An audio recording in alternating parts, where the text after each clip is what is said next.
hadis Nabi sallallahu alaihi wasallam, "Man kana yaumuhu khairun min amsih fa huwa rabih." Siapa yang di hari ini lebih afdal daripada kemarin, fa huwa rabih, ialah orang yang beruntung karena amalnya bertambah baik. "Man kana yaumuhu mithla amsih fa huwa khasir." Siapa yang hari ini sama dengan kemarin, amalnya sama, ibadahnya sama, ketaatannya sama, bahwa khasir, dia adalah orang yang rugi. Kenapa kok rugi? Karena umurnya berkurang, amalnya sama, nggak bertambah. "Man kana yaumuhu,"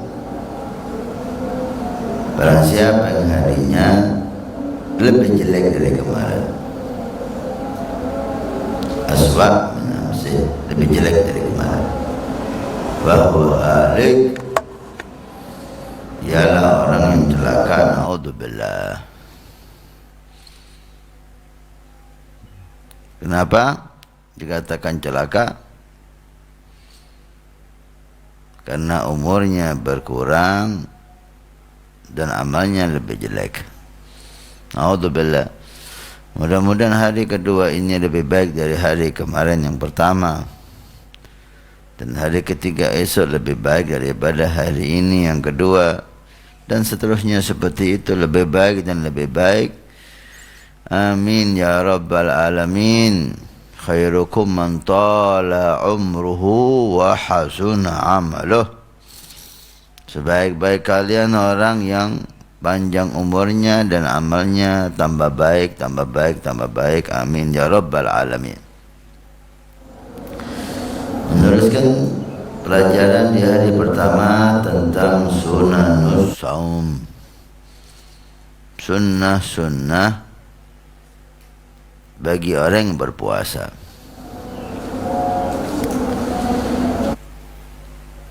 Disunnahkan untuk orang yang berpuasa taftirus shaimin, memberi makan, memberi buka orang yang berpuasa. Ada dua hal, memberi buka orang yang berpuasa dan memberi makan orang yang berpuasa.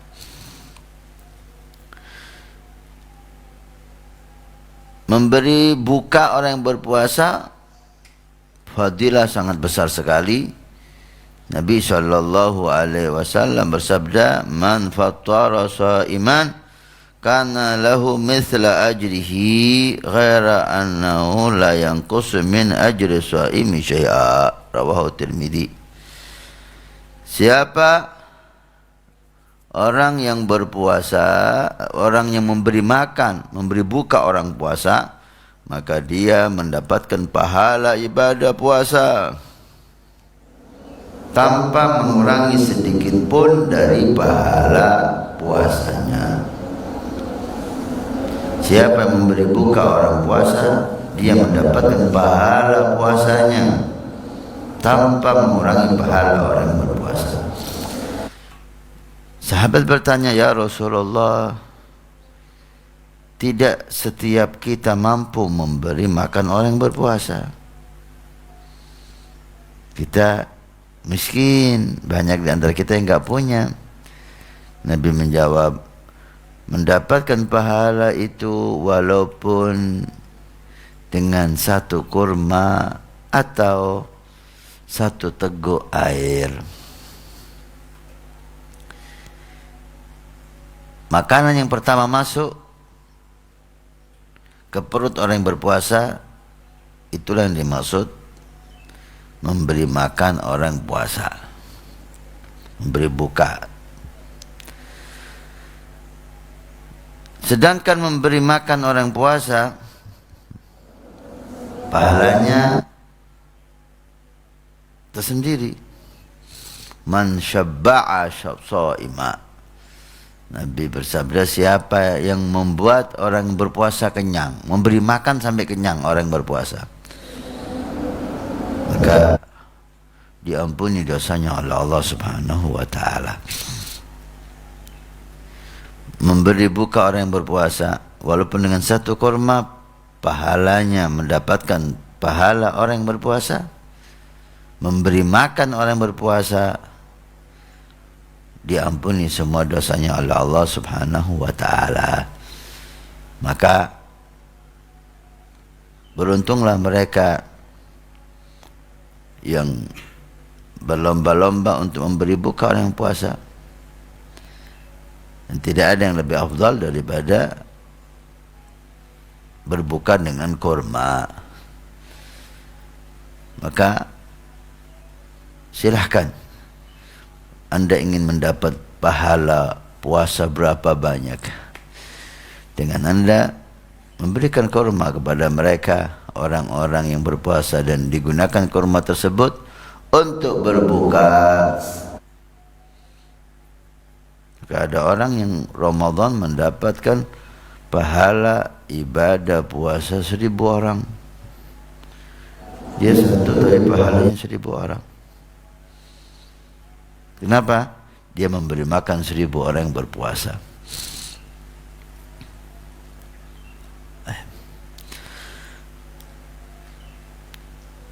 Jadi kita ketahui ada dua hal. Memberi buka orang yang berpuasa dengan kurma, fadilah mendapatkan pahala ibadah puasa. Memberi, yang kedua, memberi makan orang yang berpuasa.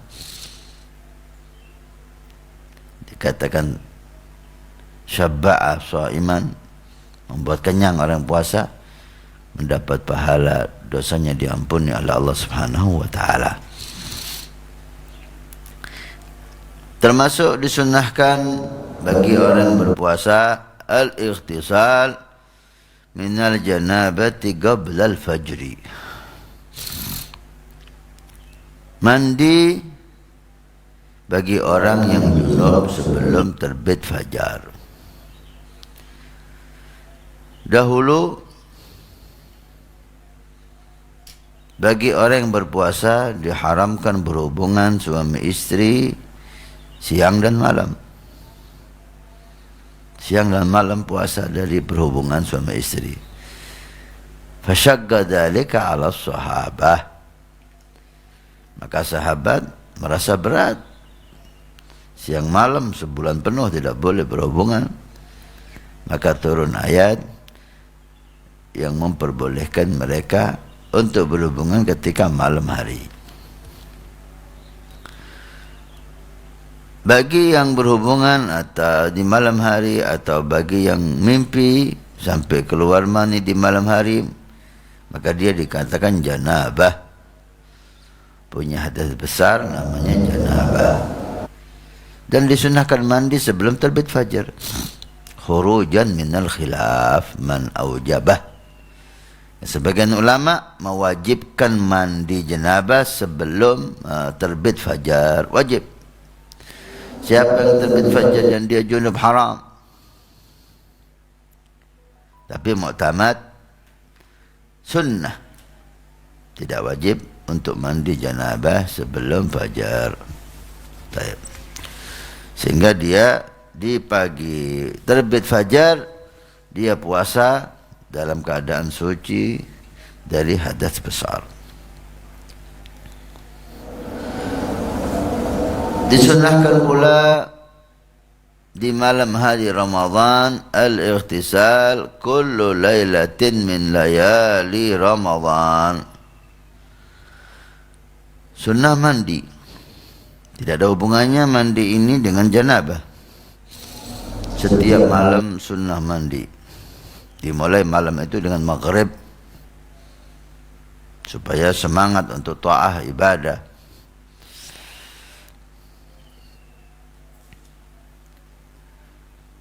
Ketika mau salat isya, mau salat tarawih, mandi.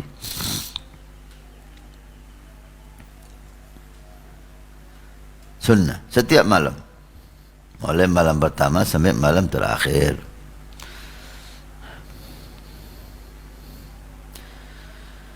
Disunnahkan al-muhafadhah ala salat tarawih. Sunnah di bulan Ramadan untuk kita menjaga istiqamah melaksanakan salat tarawih. Salat tarawih adalah qiyam Ramadan. Nabi SAW bersabda, "Man shama Ramadhana imanan wa ihtisaban, ghufira lahu ma taqaddama min dhanbihi." Siapa yang berpuasa bulan Ramadan dalam keadaan iman, wahtisaban, mengharap pahala dengan dari puasanya itu, diampuni semua dosanya oleh Allah Subhanahu wa taala. Dalam riwayat yang lain, man qama ramadhana, barang siapa yang qama Ramadan, malam harinya dia salat tarawih. Qiyam Ramadan ay salat tarawih. Siapa yang salat tarawih di bulan Ramadan, istiqamah malam-malam pertama sampai malam terakhir tidak pernah ditinggal, ghufira lahu ma taqaddama min dhanbihi, diampuni semua dosanya oleh Allah Subhanahu wa taala. Maka sunnah untuk menjaga jangan sampai ditinggal salat tarawih.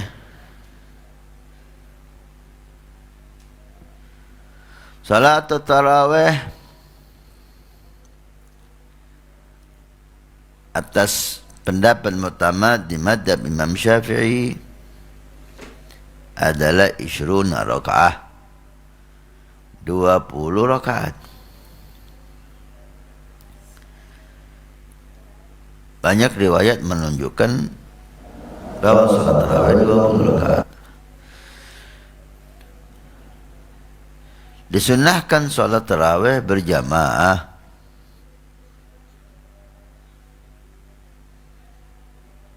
Dan boleh dilakukan sendiri.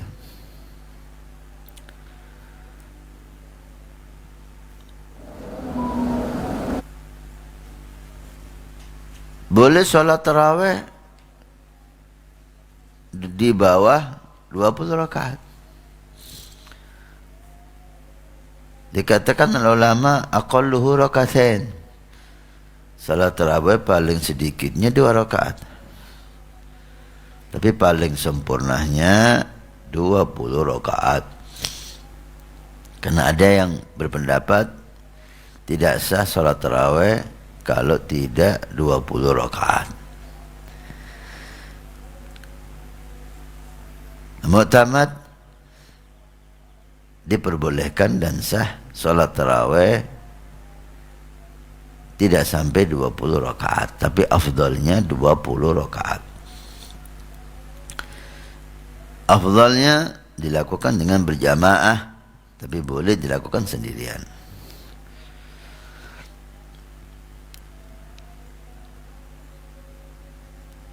Salat tarawih di zaman Nabi sallallahu alaihi wasallam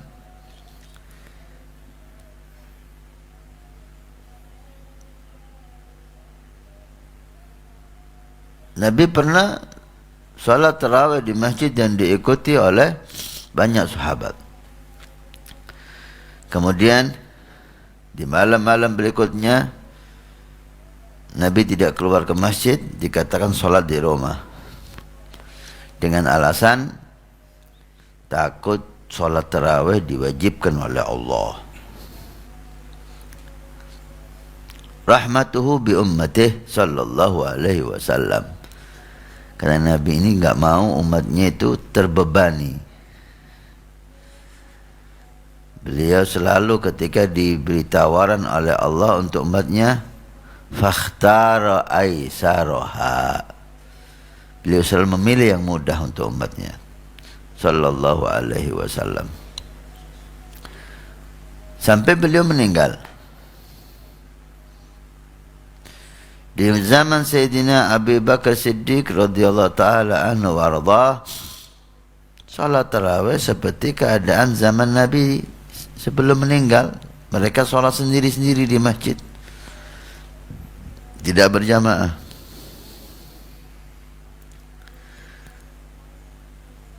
Sampai Sayyidina Abu Bakar meninggal.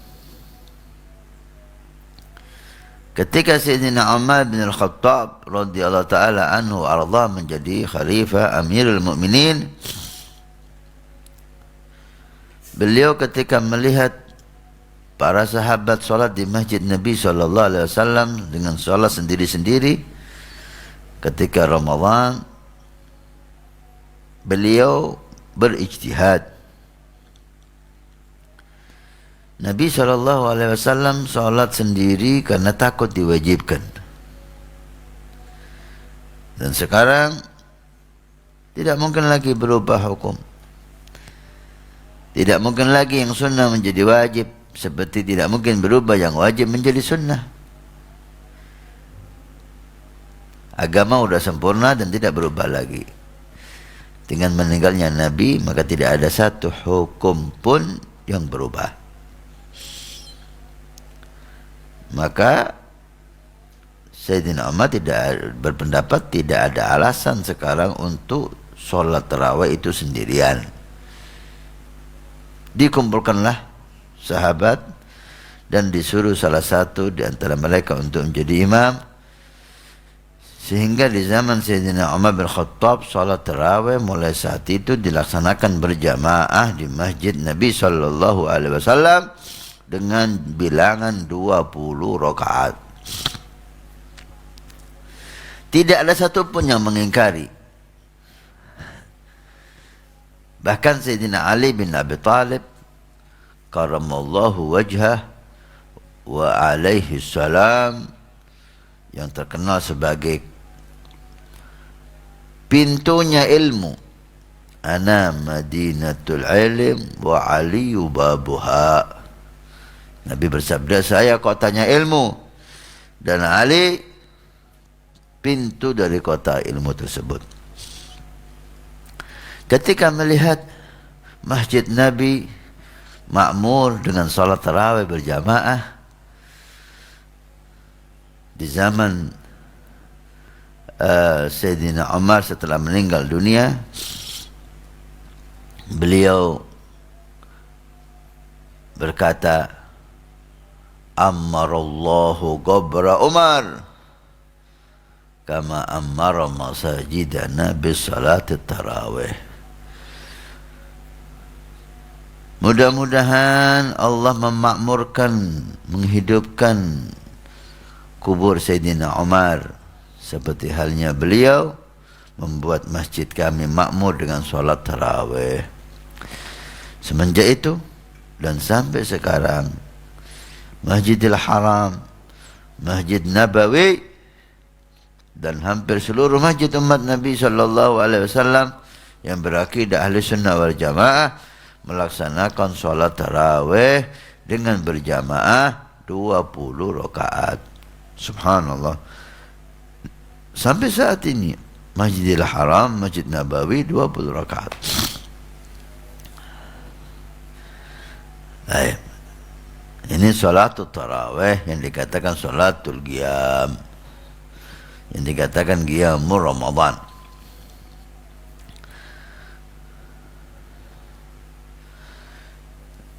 Disunnahkan pula di malam hari bulan Ramadan untuk menjaga sholatul witri. Sholatul witir di bulan Ramadan dikatakan oleh ulama lebih afdal dari sholat tarawih. Sholat witir lebih afdal dari sholat tarawih, karena banyak pendapat yang mengatakan sholat witir wajib. Tidak ada pendapat satupun yang mengatakan sholat tarawih wajib. Tapi witir, Imam Ahmad mengatakan sholat witir wajib. di bulan Ramadan atau di luar Ramadan.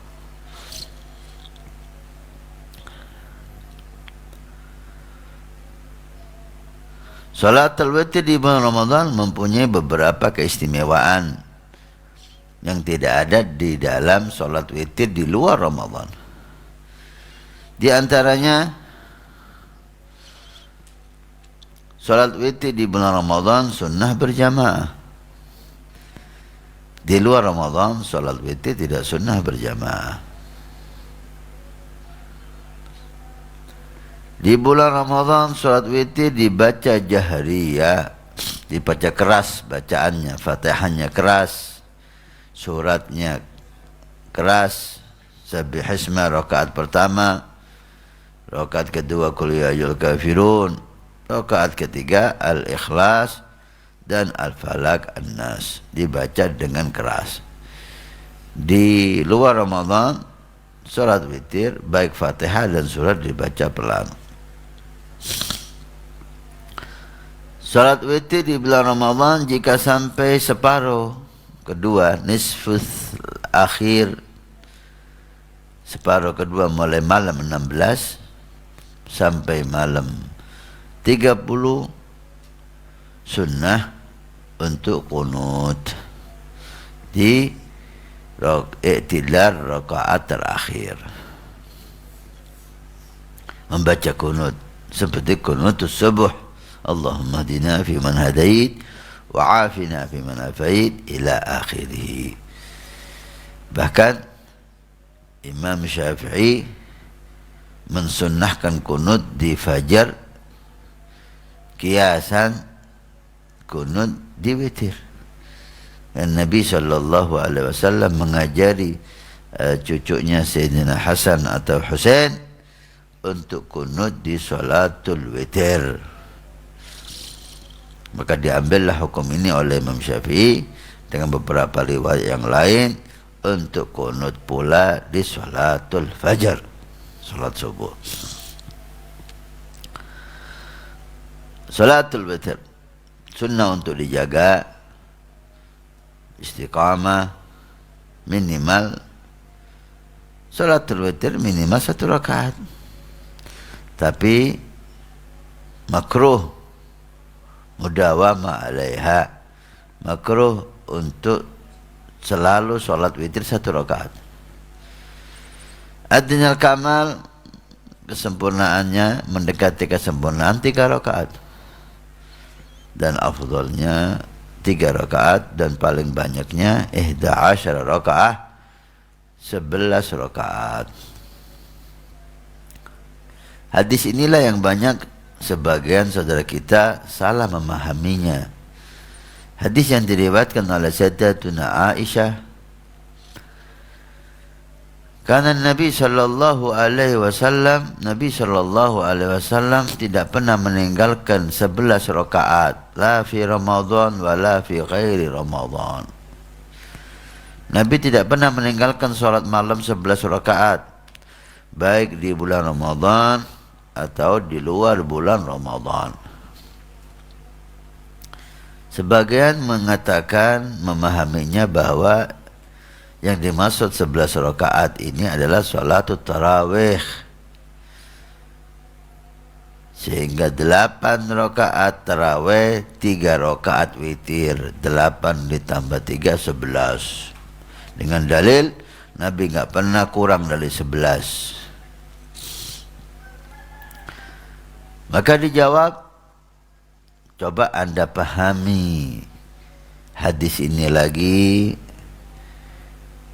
Sayyidatuna Aisyah mengatakan di dalam Ramadan atau di luar Ramadan, tidak kurang dari 11. Kalau yang dimaksud itu tarawih, maka apakah ada tarawih di luar Ramadan? Hadis ini menunjukkan bahwa yang dimaksud oleh Sayyidatuna Aisyah sama sekali bukan salat tarawih, karena beliau mengatakan di dalam Ramadan atau di luar Ramadan. Yang dimaksud ini adalah witir, Karena witir di Ramadan disunahkan witir, dan di luar Ramadan sunnah witir, setiap malam sunnah witir. Inilah yang dimaksud oleh Sayyidatuna Aisyah. Nabi tidak pernah kurang dari 11 rakaat salat witirnya, baik di bulan Ramadan maupun di luar Ramadan.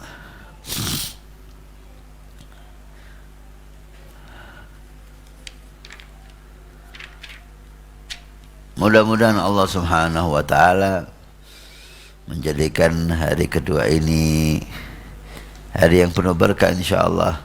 Allah beri kita taufik hidayah sehingga bertambah taat kita, bertambah ibadah kita, bertambah ilmu kita.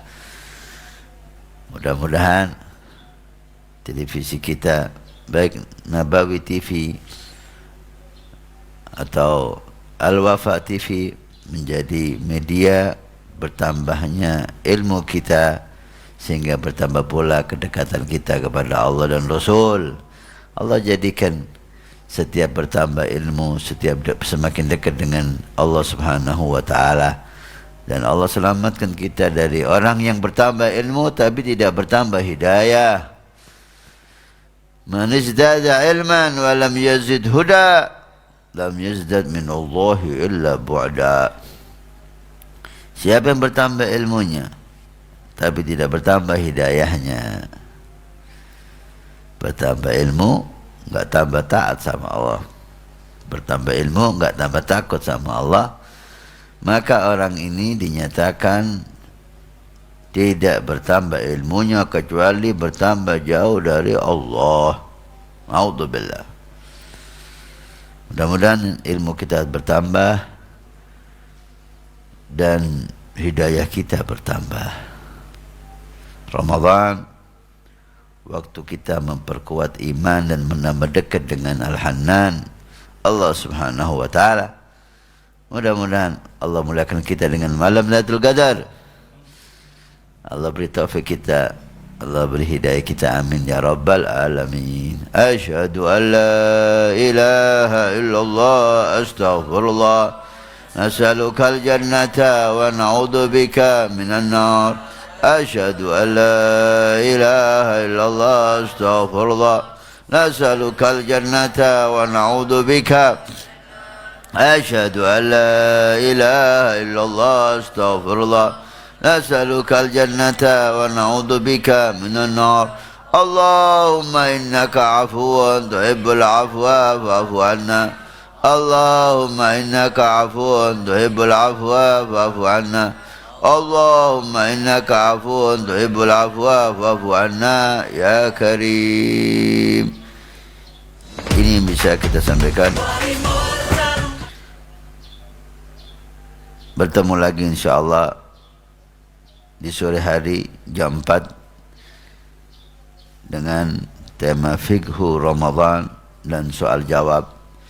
Mudah-mudahan bermanfaat dan menjadi amal ibadah yang diterima oleh Allah.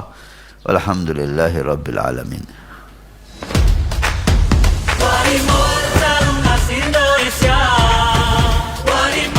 Guru